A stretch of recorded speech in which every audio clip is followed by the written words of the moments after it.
Okay. I already recorded this video once and I hated it.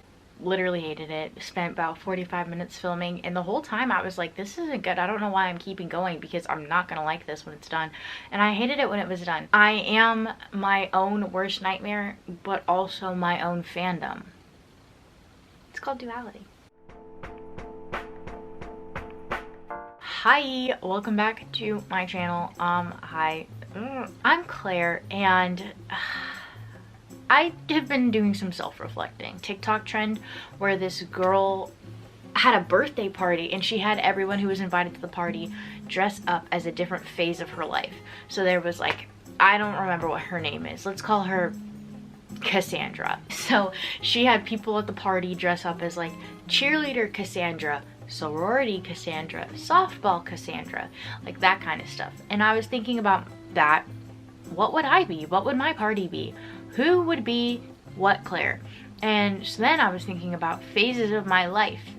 And that's how we got here, because I realized my phases would be my fixations. I've always been kind of someone who doesn't really stay attached to one thing for very long. There are definitely mainstays throughout my life, but I've definitely had like little mini snippets of, no, I'm definitely an artist. No, I'm fully dedicated to my sport. No, I want to be a filmmaker. Like, I had those phases of my life, and so I've tried a lot of different things, dabbled in a lot of different things, and did not like most of them. I thought that it would be fun to revisit a lot of my fixations from my childhood and try to understand them a little bit. I don't really know. I don't think that I like am very unique in this. I think that every person has things that they kind of fixate on, obsess over, especially when they're younger. But when I think about the timeline of my life, it's a little bit weird that some of these happened at the exact same time. Like, the combination, the juxtaposition just kind of jumbles into a melting pot of absurdity, and it shows. So I made a list. Let's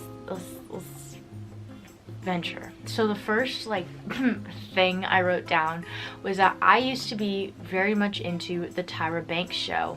Now, the Tyra Banks show was a talk show hosted by Tyra Banks herself that ran in the early 2000s, and it was on daytime television. I would watch it when I would come home from elementary school with my grandmother, who kept her TV on 24/7. And when we walked in the house, it would be time for Tyra Banks time. Like, that's the only reason why we started watching it.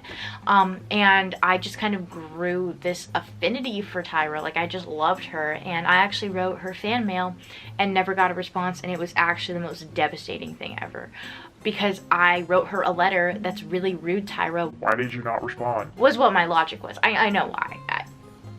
I know why. We're gonna watch a quick little snippet from the Tyra Banks show. I'm gonna go to the #1 craziest thing. And anything cream. We can only assume the audience was expecting some outrageously expensive imported face cream or something in that category. After much ado, she revealed that it was instead, drumroll please, Vaseline. Just plain old Vaseline. 3! Open up! Open up! Open up! Not they're excited. That's the kind of stuff, like, this comment says, the Tyra Banks show and America's Next Top Model are really just vehicles to document Tyra's descent into madness. So around that time, I also had a thing for music. I loved music and I loved to dance. I listened to whatever my parents listened to. And so my dad used to burn CDs for me and stuff, and he gave me my very first iPod Shuffle when I was 7 for my 7th birthday. I still have it. It was this, and on the back it says Happy 7th Dancing Bear, because that's my nickname. It was his playlist or whatever, and a heavily featured artist on that playlist was the Black Eyed Peas, which culminated into my second hyperfixation, Stacey Ferguson. I just loved Fergie so much. I thought she was just the coolest person ever, and I was very, very certain that she was a woman of color. A very strong hunch that she was like black or Latina, and she's really not, and so that's just kind of something that I had to come to terms with over time. Stacey and I were like this. We were real tight. That was my girl. Watched Fergalicious every day. Did that stunt my mental growth? Perhaps. Apple the App and Taboo. I know your names. I know no one else knows your names. Everyone only knows will.i.am and Fergie. I know you, and I was your biggest fan. Then 2012 hit, and okay, I had a very interesting fixation, still do, with the Olympics. I just love everything about the Olympics. Maybe it's the fact that the athletes are like the creme de la creme of their area of their sport, and they just compete, and that's it for a whole summer. You just knock it out in a certain host city. And the Olympics Village, do you know that they go through like an absurd amount of condoms every single summer at the Olympics, at like in the host city? That's just a fun fact. I know a lot of really weird fun facts about the Olympics because I suck and like I read too much. Did you know that gold medals are made of mostly silver? You know that there are only 5 countries that have been featured in every single modern Olympic Games? Because I do. Greece, Australia, Switzerland, France, and Great Britain. And the athletes used to compete nude, but I feel like everyone knows that because it's like a fun fact that you learn when you're 10 and you're like, ah, they were naked, and it's like important for some reason. You want to know how bad it got at one point? Like what? Went to the Olympic trials because they were in San Jose in 2012 and 2016 for gymnastics. I don't know if I said this before, but I was like a gymnast growing up. The Rio Ready and then the fan guide for 2012 in London, and I definitely have this DVD of Gabby Douglas and the Fierce 5 or Fab 5, I can't remember. And my favorite Olympics is the 1996 games in Atlanta, the Centennial Olympics, and I love Centennial Park in Atlanta. I love the Magnificent Seven gymnastics team, minus Bella Caroli. I just pretend that they didn't have a coach. Those are my more wholesome periods because I've actually learned a lot about a bunch of different sports. Like my parents and I were laughing about it today. Like I would literally sit down in front of the TV, record the entirety of the Olympics that came on today. So that's like a 6-hour recording. And I'd sit there and watch all of it. Sharpshooting, badminton. I've watched it all. Like I know a lot about random sports now. And I don't regret it because it's fulfilling and enriching to an extent. We're still in 2012 here. I went to an exhibit with my brother and my aunt, and we went to see the Titanic exhibit at Atlantic Station in Atlanta. And I don't know, I just became fascinated with it. I literally bought this souvenir book. Like something about the Titanic and something about the fact that it was supposed to be the unsinkable ship, and they had the correct amount of lifeboats and life jackets, and they decreased the number by half because they were so certain this was never going to sink. There's something eerily fascinating about that, and that's why I bought this book and read it cover to cover at least 5 times. I would read it before I went to sleep. What is that? No way.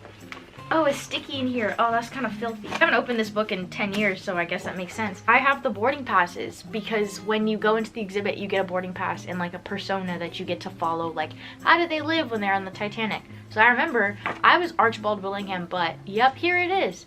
I died. He also was one of them that brought a lot of people to safety, so I was a hero. This was going on at the same time as my interest in the Olympics, and also the same year that I began watching Glee. Yeah, so 2012, I was in 4th grade and I started watching Glee. Glee is an American drama comedy musical series. I have seen every single episode, and my favorite character was Santana. Still is Santana, closely followed by Mercedes, closely followed by Hunter Clarington of the Warblers. I love a good sexy villain. Please talk about the giant elephant in the room. Your sexuality. You got a boob job. Yeah, sure did. Stop violence. Dang! She's a mother! Will Schuster, sussiest of the bunch. I just think that if I went to McKinley High, I would be a whistleblower. I'd be like, y'all gotta check on that Mr. Shu and what be going on in that band room. I had a shirt that was Glee, and it said, "Caution, I'm a Gleek, may burst into song." And I wore that like a lot. And I also had a folder. My friend Natalie tells this story all the time, and it's kind of embarrassing. But I had a folder that said the exact same thing as that shirt, and she spilled water on it at my table group in class one day, and I started bawling in front of everyone. And she tells that a lot. Like, let's paint a picture here. So after I stopped watching the Tyra Banks show, and after I stopped listening to the Black Eyed Peas religiously at the same time, I moved into watching Glee and reading obsessively about the Titanic. And then every 4 years anticipating the Olympics. The last one is one that I am still in. I don't really care. Is Teen Wolf. I was very devastated when it ended, but I just love this show so much. I didn't really like Scott, but I loved Styles. Isaac Leahy was my boyfriend. I wrote like a note of what I thought my fixations were. I found from 5 years ago where I would write down my thoughts on the episodes, and I would send it to my best friend who had volleyball practice every day after school, so she couldn't watch the show when it came on full moon Mondays. I would record my thoughts and then send them to her, so I have two. I went from 2016 and one from 2017, and just look how much I would write. Some of us are human.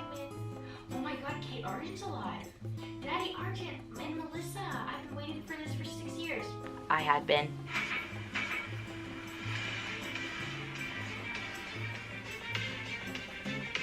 The red string. Oh my god. Oh, Derek, I miss you. Lydia.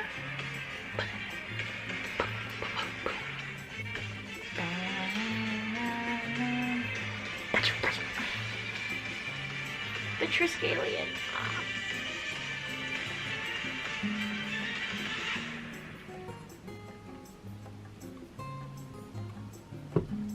I think it's my duality. Overall, you know, maybe this is more insight into why I am the way I am. Because it's honestly, if you look at it, it's my interest in pop culture mixed with my interest in literature, mixed with my interest in being smarter than everyone else. How about you guys tell me what your fixations were growing up? Love to share. I'd love to talk. I definitely have some more. I know you got some, so fess up. Hope you still like me after this. Anyways, bye guys, love you.